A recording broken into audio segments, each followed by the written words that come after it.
Okay, so Starbreeze have done it again. They've released an absolutely fantastic addition to the game, but it's not come without its problems as well. Honestly, I think it's quite a shame that the discourse around Update 11 has shifted away from the positives more towards the negatives, especially since this is the update that brings us CrimeNet, one of the most requested features since launch, but I'm also rather disappointed with certain aspects of this update. Before we talk about the things in this update that I find particularly dissatisfying, let's focus on the positives. Update 11 has three major elements to it. Firstly, the UI revamp, secondly, the server browser, and finally, cross-platform voice chat and text chat, all of which we spoke about at length in my video going over Dev Update 9. But in summary, CrimeNet 2.0 shows you a list of heists that you can join and allows you to filter that list as you see fit. The main menu, pre-heist planning screen, and post-heist statistics screens have also all been overhauled, as well as some of the other menus in the game, but we will talk about those shortly. And finally, cross-platform voice and text chat. All of these are great and highly requested additions to the game, but unfortunately, none of them are perfect. Yes, that means even voice and text chat have their issues as well. Firstly, let's talk about the UI overhaul and some of its shortcomings. One thing that stood out to me from the dev update video was when Andreas said they have a lot of things that they want to do with the UI and have decided to start with the main menus. Now, of course, this isn't me saying that the main menus we had before were fine, they certainly weren't, and this also isn't me saying that I'm unhappy that they started with the main menus. What I am saying is that I wish there was more to the UI overhaul in this update than just the main menu. Of course, it isn't just the main menu. The pre-heist lobby and post-heist statistics screens have also been updated and look fantastic. However, a lot of the other menus in the game still suffer from the same uninspired and at times confusing layouts that they had before. Just that now they have a slightly different look to them, and as a result, a lot of the criticism the original UI faced is still present here. In fact, in some cases, such as the skills page, I actually think it looks worse than it did before. So while I really like what has been completely overhauled in this UI update, everything else still feels a little lackluster. Now onto CrimeNet itself, and I have absolutely nothing to criticize about the UI here. I think it looks incredible. My main and pretty much only criticism of CrimeNet comes from the tactics filter. You can set your filter to be any, stealth, or loud. However, regardless of the option you choose, you will also always be shown heists marked as any tactic. For example, say I wanted to stealth a heist, I would set my filter to stealth, and a lot of the heists I'd be shown would be marked as any. While of course these heists could be stealth, as that's what the any filter means, I have no way of knowing that, and that wouldn't be a problem if I hadn't specifically told the game that I want to play a stealth heist. Obviously, I don't know much about game development, but I would imagine that this is a particularly easy fix. Just set the filters up in a way that they only show you the heists of that type. So if I select loud or stealth, I will only be shown loud or stealth heists regardless of the any filter. And if I set my filter to any, then I will be shown any, loud, or stealth. Moving away from CrimeNet now onto VoIP.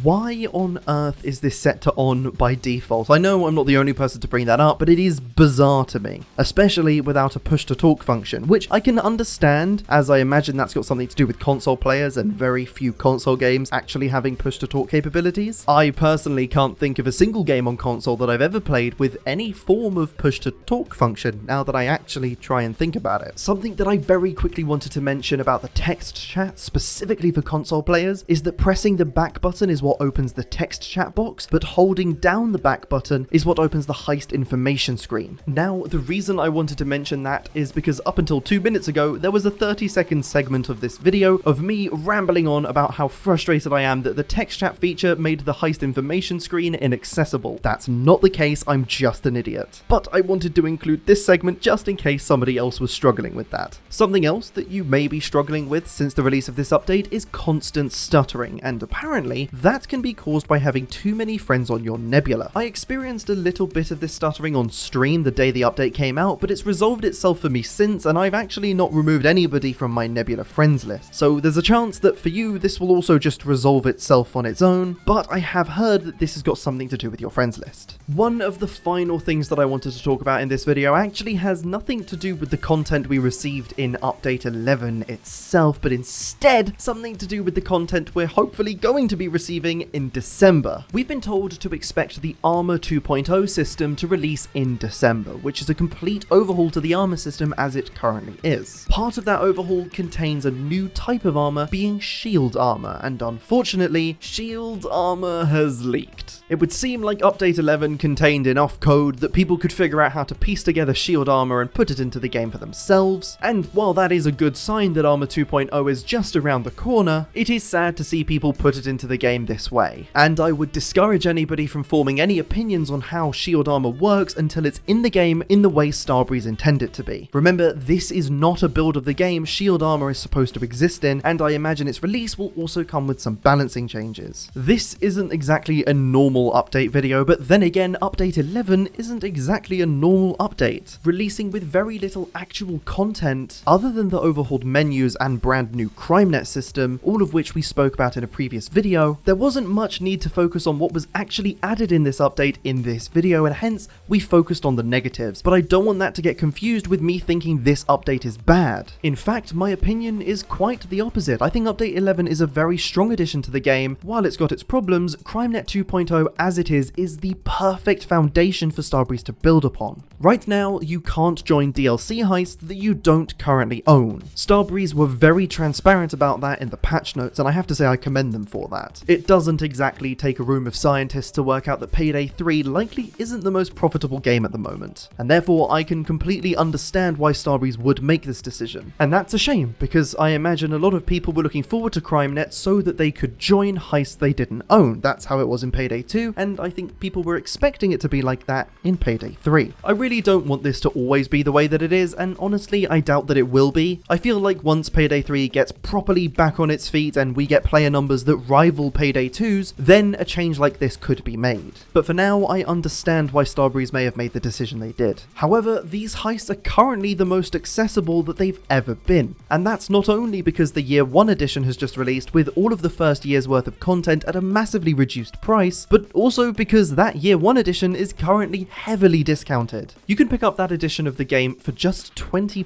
on Xbox and just £30 on Steam. I would imagine the price is different on Xbox to try and capture those players who had their Game Pass access revoked. The base game for Payday 3 is also discounted, and I just wanted to mention that as well because on Steam it's currently less than 50p more expensive than Payday the Heist. I bring up these prices because Payday 3 in its current state is actually a game I think I'd recommend to people. Enough has changed about the game over the last year where if it launched today with this Year 1 edition instead of as it was back then, I would be happy with the game. I would still have my criticisms, don't get me wrong, there's still a lot that needs changing, but I don't think launch would have been nearly as catastrophic as it was. To wrap up this video, I actually want to ask you a very, very important question, and this question only applies to people who are subscribed to the channel, so if you're not subscribed, thank you very much for watching, and I'll see you in the next video, but if you are subscribed, let me ask you this. I'm currently working on a video where I play with the Noli, PD Lucky, and John from the Rusty Chains, and take them through their first time completing the Liberty Falls Call of Duty Black Ops 6 Zombies Easter egg. Now, my last few Call of Duty Zombies videos I haven't pushed out notifications for, and I also haven't sent them to your sub boxes. However, as this is an overlap between Payday content and Call of Duty Zombies content, both of which are here on the channel to stay, is this a video that you would watch? And if so, let me know in the comments section down below. On the left hand side of your screen you can see my video where we first went over everything in Update 11, including some things not mentioned in this video and some of the things that leaked about future updates. And on the right hand side of your screen you can find a video that might give you a little bit of a taste as to what that Call of Duty Zombies video with the Payday partners could be like. Thank you very much for watching, and I'll see you in the next video.